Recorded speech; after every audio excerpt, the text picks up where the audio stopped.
Hey, second grade class. My name is Christy, and I am Leah's mom. And I'm a pharmacist, and I work at Gibson's Pharmacy in Mayfield, Kentucky. And I'm going to read Stanley Flanagan, the third chapter. So, Stanley Sales.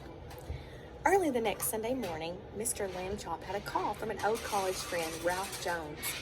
Just wanted to remind you, George, that Stanley and I have a date to go sailing today, he said. He's looking forward to it, Ralph.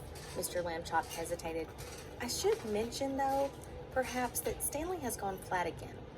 Mr. Jones sighed. I thought he got over that. Well, I'll pick him up at 10. Later that morning, driving with Stanley to his sailing club on the seashore, Mr. Jones inquired about a foreign visitor he had once met with the Lambchops. A prince, yes? He around these days? Stanley knew he meant the young genie Prince Horais, but it would be difficult to explain not only the genie part, but also that Horais had returned to the genie kingdom from which he had come. No, Stanley said, he went home, actually. Too bad. Mr. Jones was famous for his amazing memory. Horais, as I recall. Prince Fawzi Mustafa Aslan Mirza Malik Nemerd Horais? Right, said Stanley. In the harbor of the sailing club, Mr. Jones prepared his boat, Lovebug, and explained it to Stanley. This big sail here is the main sail. That's the rudder back there for steering. In this zip bag is another sail called a spinnaker. We'll use that one for extra speed when we're running before the wind.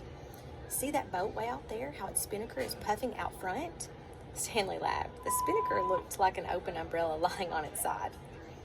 See over there, Mr. Jones went on, between the committee boat with the judges on it and the red buoy?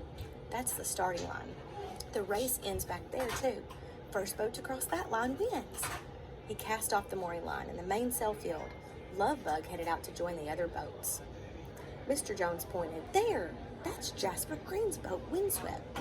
He's the one I want especially to beat. Why? Are you mad at him? Stanley asked. He was very rude to me once. But never mind, let's just make sure we win. Behind the start line, they found themselves beside Windswept. Jasper Green gave a friendly wave, but Ralph Jones ignored him. You're always in a bad mood with me, Ralph, Mr. Green said. Why? I don't... Here we go! A pistol shot had signaled the start of the race. Lovebug and Windswept and the other racers glided across the start line behind the motor-powered committee boat, which led them along a course marked by buoys with bright green streamers. Stanley sat back enjoying himself.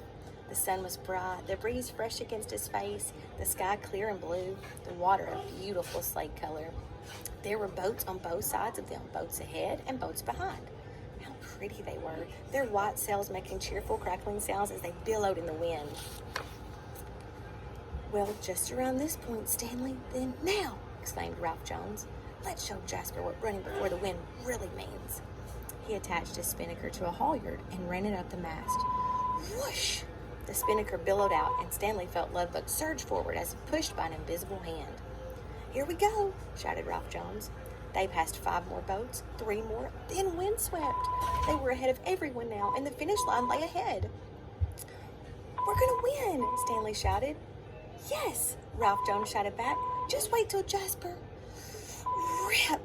The sound came from above. Looking up, they saw that the top of the spinnaker had torn. Rip!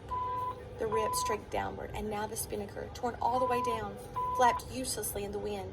Lovebug slowed. Drat! Mr. Jones did his best with the mainsail.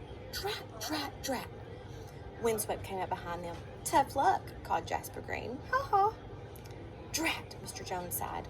Nothing we can do, Stanley. Unless... This may be crazy, but... Stanley, perhaps you could be our spinnaker? What? Stanley shouted. How? Good question, said Mr. Jones. Let's see. First, go take hold of the mast. That's it. Now maybe... excuse me, Stanley said, but did you ever do this before? Stanley, nobody ever did this before. Mr. Jones took a deep breath. Okay, now twist around to face forward and grab the mast behind you above your head.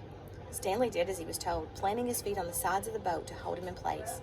The wind pressed him from behind, driving Lovebug toward the finish line. Yes, chest forward, butt back, shouted Mr. Jones. Best spinnaker I ever had. In a moment they had passed Windswept, and Stanley could not help laughing at the surprise on Jasper Green's face. And then they were across the finish line. Lovebug had won! Back in the clubhouse, Jasper Green would not admit that he had lost. A flat person used as a sail? He had never seen that before, he said, and went to the race committee office to complain. But he returned shortly to report that Lovebug had indeed won. The committee had advised him, he said, that there was no rule against a crew member allowing the wind to blow against him. Great sailing, Ralph, he said. I thought it was my race. I really did. Thank you, Jasper, Mr. Jones said. But Stanley noticed that he did not smile. Jasper Green noticed too. Ralph, you're still mad at me, he said. But why? You spilled coffee on my white pants, Jasper, said Ralph Jones. And you just laughed when I jumped up. What? Jasper Green seemed greatly surprised. I don't remember. Where? When?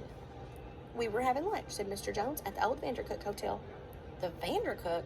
It closed down 20 years ago, Mr. Green slapped his forehead. I do remember. That lunch was 20 years ago, Ralph. 21, actually. All right, said Mr. Green. I apologize, for heaven's sake. Ralph Jones smiled warmly. Perfectly all right, Jasper, he said. Don't give it another thought. Y'all have a good day.